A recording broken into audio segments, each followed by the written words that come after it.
दिल्ली सरकार और उपराज्यपाल वीके सक्सेना के बीच खींचतान कम होती नजर नहीं आ रही। शनिवार को उपराज्यपाल ने सरकारी स्कूलों में प्रिंसिपल, उप शिक्षा अधिकारी के 126 पदों को दोबारा बहाल कर दिया था। अब रविवार को दिल्ली के उप मुख्यमंत्री और शिक्षा मंत्री ने एलजी द्वारा लगाए आरोपों का जवाब दिया है और उल्टे एलजी पर 244 खाली पड़े प्रिंसिपल के पदों को खत्म करने का आरोप लगाया। मनीष सिसोदिया ने प्रेस कॉन्फ्रेंस कर कहा कि एलजी ऑफिस की ओर से जो बयान जारी हुआ है वो गलत है और हास्यास्पद है।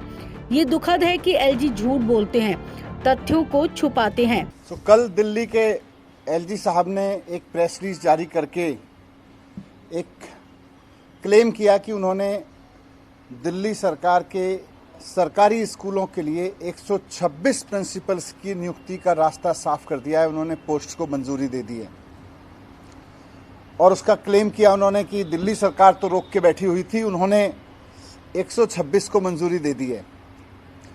ये पूरा का पूरा बयान एलजी ऑफिस की तरफ से जारी हुआ वो झूठ का पुलिंदा है और हास्यास्पद है और दुखद भी है कि किस तरह से झूठ बोलते हैं, तथ्यों को छिपाते हैं और मजाक बना के रखा हुआ है पूरे सिस्टम को इन्होंने, क्योंकि सर्विसेज इनके पास है।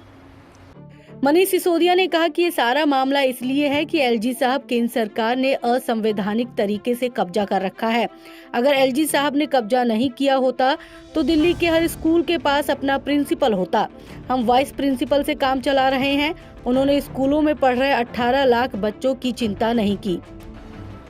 मैं उससे जुड़े हुए कुछ तथ्य रखना चाहता हूं आपके सामने। ये मामला सारा इसलिए है क्योंकि एलजी साहब ने, सेंट्रल गवर्नमेंट ने असंवैधानिक तरीके से सर्विसेज पर कब्जा कर रखा है, सर्विस डिपार्टमेंट पर कब्जा कर रखा है। दिल्ली सरकार के असंवैधानिक तरीके से कर रखा है।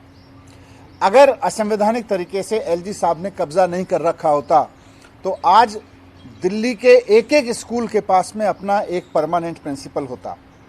हम वाइस प्रिंसिपल से काम चला रहे हैं क्योंकि एलजी साहब को सर्विस डिपार्टमेंट पे कब्जा करने की जिद है। सेंट्रल गवर्नमेंट को इस बात की जिद है कि भाई सर्विसेज तो हम तय करेंगे, असंवैधानिक रूप से तय करेंगे, लेकिन उनको इस बात की जिद नहीं है कि वो स्कूलों में प्रिंसिपल की भर्ती करवा दें। उनको इस बात की बिल्कुल चिंता नहीं है कि दिल्ली के स्कूलों में जो 18 लाख बच्चे पढ़ रहे हैं उनके लिए प्रिंसिपल दे दें। सर्विसेज के मालिक बन के बैठे हुए हैं असंवैधानिक तरीके से। स्कूलों में रिक्त पड़े प्रिंसिपल के 370 पदों पर एलजी साहब ने कभी ठीक से जवाब नहीं दिया।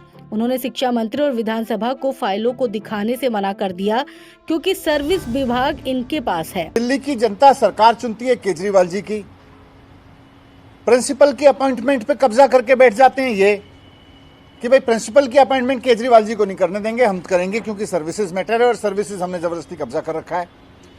ये सारा मसला पिछले 8 साल से इसीलिए रुका क्योंकि सर्विसेज पर इन्होंने असंवैधानिक कब्जा कर रखा है और इनकी कोई दिलचस्पी नहीं है प्रिंसिपल्स के अपॉइंटमेंट में। मैं आपके सामने कुछ तथ्य रखता हूं इस पूरे केस से जुड़े हुए। 2015 में जब हमारी सरकार बनी, केजरीवाल जी की सरकार बनी, तो उस वक्त सर्विस डिपार्टमेंट केजरीवाल जी के पास में था। मुख्यमंत्री डिसीजन लेते थे, शिक्षा मंत्री डिसीजन लेते थे, उप मुख्यमंत्री डिसीजन लेते थे 2015 में। उस दौरान हमने भागदौड़ करके जो 5 साल से लटके हुए कुछ अपॉइंटमेंट्स थे वो अपॉइंटमेंट कराए। यूपीएससी में 2010 से वैकेंसीज पड़ी हुई थी। 58 प्रिंसिपल 2015 में हुए, वो इमेटीरियल है, बहुत वो नहीं है। मेन ये है कि उस दौरान जो 370 पोस्ट थी उसकी प्रस्ताव हमने यूपीएससी के पास में भेजा। जैसे ही हमने प्रस्ताव भेजा उसी दौरान इन्होंने संविधान को किनारे करते हुए सर्विस डिपार्टमेंट पे कब्जा किया। सर्विस डिपार्टमेंट में कब्जा करने का पूरा हिस्ट्री क्या है वो आप सब जानते हैं, इन्होंने किस तरह से संवैधानिक कब्जा कर रखा है, मैं उसको नहीं दोहरा रहा। लेकिन 370 पोस्ट का मसला स्कूल के प्रिंसिपल्स का बहुत महत्वपूर्ण है। यूपीएससी ने कुछ सवाल पूछे, तब तक इन्होंने सर्विस डिपार्टमेंट पे कब्जा कर लिया था, तो पहले सारी फाइल मेरे थ्रू जाती थी। कोई भी जवाब यूपीएससी को जाना होता तो हम मिनिस्टर के थ्रू जाता था। इन्होंने असंवैधानिक कब्जा करके बोले सर्विस डिपार्टमेंट इलेक्टेड गवर्नमेंट को नहीं दिखाएगा और अब प्रिंसिपल की पोस्ट से संबंधित कोई फाइल मिनिस्टर को नहीं दिखाई जाएगी। हमने 370 प्रिंसिपल भर्तियों का मामला जब काफी दबाव के साथ भेजा तो उन्होंने 126 पोस्ट का रास्ता साफ कर दिया, लेकिन 244 पोस्टों को रोक दिया और कहा कि ये सभी पोस्ट पिछले साल से खाली हैं, इस पर रिपोर्ट तैयार कराएं। मैं एलजी साहब से आग्रह करना चाहता हूं कि आपके जो बहाने हैं रोकने के कि रिपोर्ट तैयार करा लो, टीचरों को विदेश भेजना चाहिए या नहीं, ये मजाक नहीं है, ये स्कूलों को चलाने का मसला है। ब्यूरो रिपोर्ट, दिल्ली आज।